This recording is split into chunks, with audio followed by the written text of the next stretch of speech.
Bro, at this point, it is only God that can protect us in this country. The level of insecurity is honestly getting scary by the day. This young man you are seeing on the screen, he opened a fish business and reduced the price just so poor people could afford it. According to reports, he was kidnapped and killed by his competitors the following week. When I came across the story, it broke me. I just knew I had to bring it here so we can all see what is really going on, learn from it, and hopefully avoid situations like this from happening to us or someone we love. It will give me more joy to give this fish to very dark man than to sell them. Just as a way of appreciating him for all the good deeds he has been doing in Nigeria, and for him coming to Onitsha, Anambra State, my state, to help traders, to speak out for us. It's not easy. So I want to send this fish to him, only if I can reach him. Please, help me tag very dark man so that I can get this fish across to him. Please and please, come and see the fish. Help us tag very dark man. Please. Unfortunately, he will not be able to give me that fish because he has been kidnapped and he has been killed.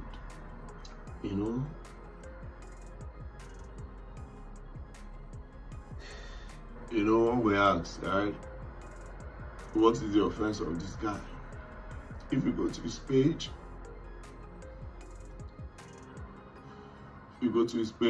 all he does, I saw him for the very first time on Tunde Not page when he said he wanted to give me fish. But me, I was so busy.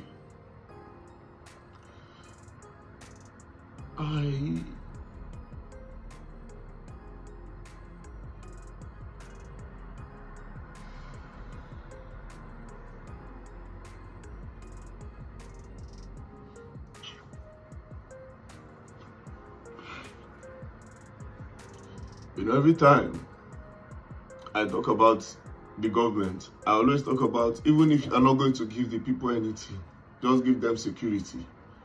What is the offense of this guy? Go to this guy's page, you will see.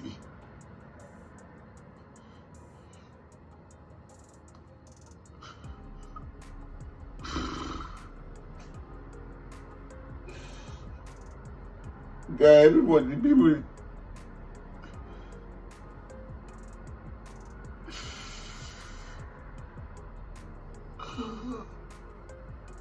I don't know what the guy did.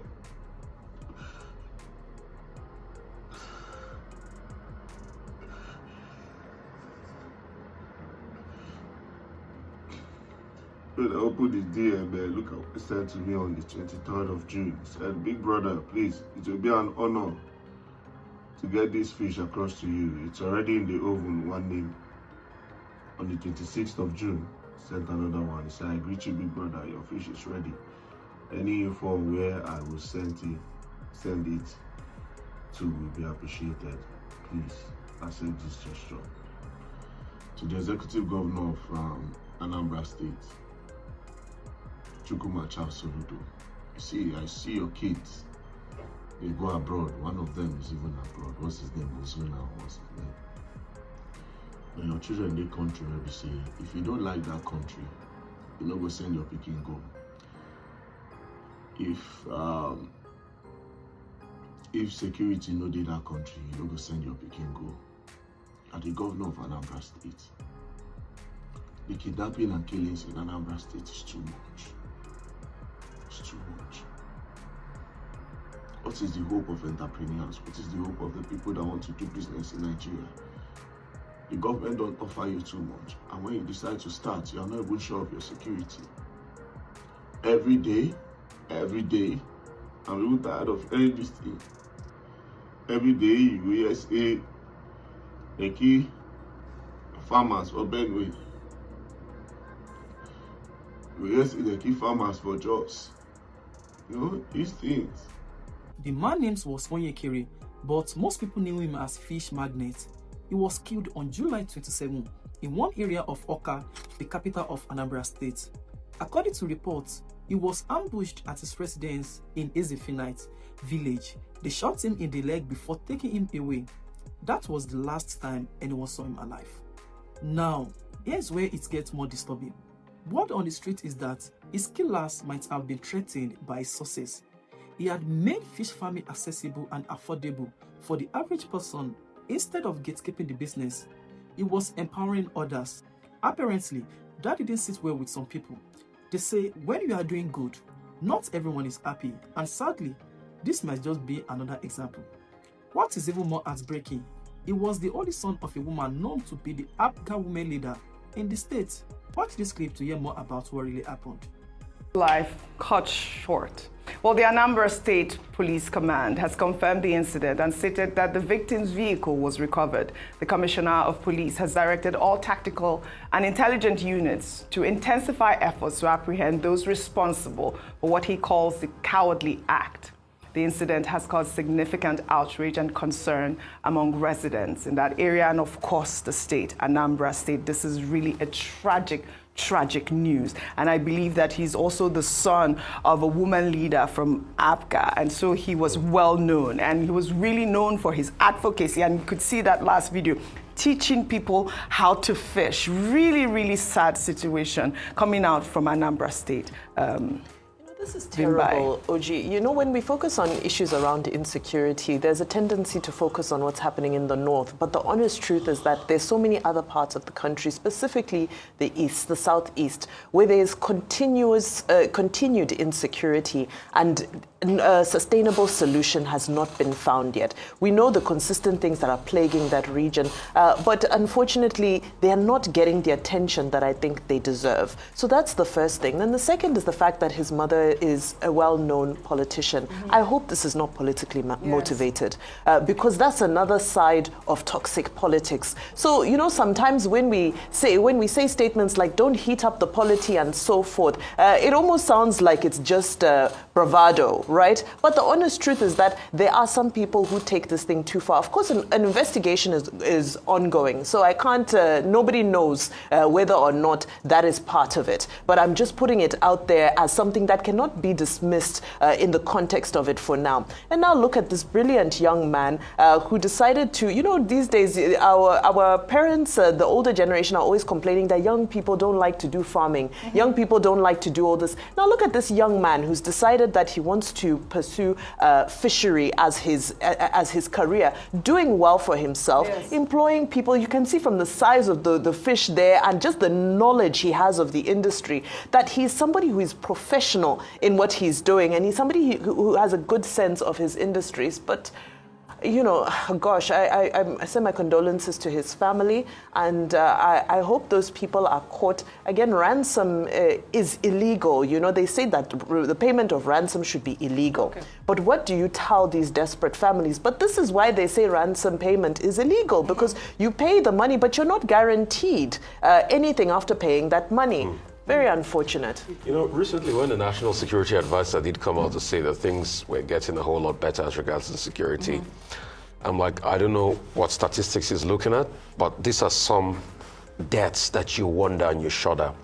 That the only reason why this man died this way was because he's a Nigerian. I mean, that's just Nigeria happened to him. Nigeria happened to him. Really sad. And that's why this is a man that I don't even know why before now, based on his prowess on social media, state governments have not said, okay, how can you come and train people? How can we amplify your business? But what do? We take them and we kill them.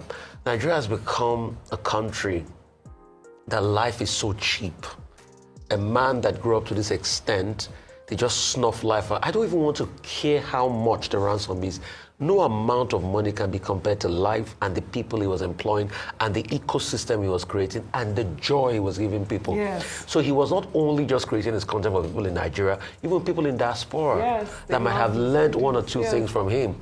Really and sad. What have we heard? Okay, the police is reacting, they're investigating. Are we going to see the end? Are we going to bring the culprits to book? Are we going to smash this crime? Or do you forget in a hurry? This is the same country that an attorney general, Minister of Justice, was killed. He's not gotten justice till date. Till today, yes. See, his wife, Justice Atinuka Ige, because of the denial of justice, a woman that spent her life dispensing justice in this country, the denial of justice gave her heartache and she died.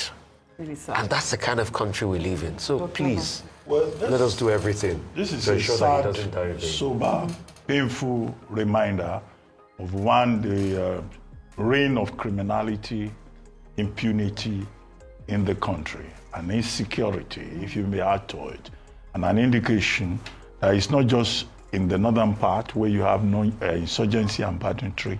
Down south, you have kidnapping, you have murder. And it's very unfortunate, without prejudice to what the security agencies are doing, both military and the police. It simply means that there is still a lot more for government to do in terms of ensuring the security of lives and property, which is a primary purpose of government under Section 14 of the Constitution. Number two is that the police, they say, okay, they are going to investigate and all that after the fact. The tragedy in this country is that we have too many unresolved murders. This is it. You have cited the example of Bolage. It's a very long list. Dick Podino, Mashalari, Funshaw Williams, Suliat Adedeji. Such a long list, you know, across the country. The usual noises are made, and then, you know, you have cases running into 20 years that nobody has been able to resolve. We need to make this country safe for everyone. Now, we say agriculture is important. We encourage young people to go into agriculture. Agriculture contributes 20% of GDP. This is a young man who, after leaving school, did not bother to be looking for work and be complaining that I graduated many years ago, I have not found a job. He started a business in agriculture, provided jobs and opportunities, and then they've snuffed life out of him. This is it. So Nigeria has a way of killing people's dreams. And that's the responsibility of government to make sure that this is a country where people can dream and live their dreams and survive. Right.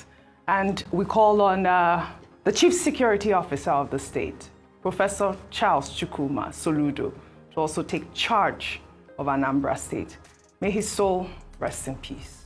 May his soul rest in peace. But let's be real. Stories like this raise serious questions. Why is it that being good can cost you your life? Why does helping your community make you a target? And most importantly, what is the government doing about it? I mean, we can't just hear these stories and move on. It is time we start asking the hard questions. Drop your thoughts in the comments. This one eats differently. And if you found this story important, please like, share, and subscribe. We need more people hearing stories like this. As always, stay safe, stay informed, stay human.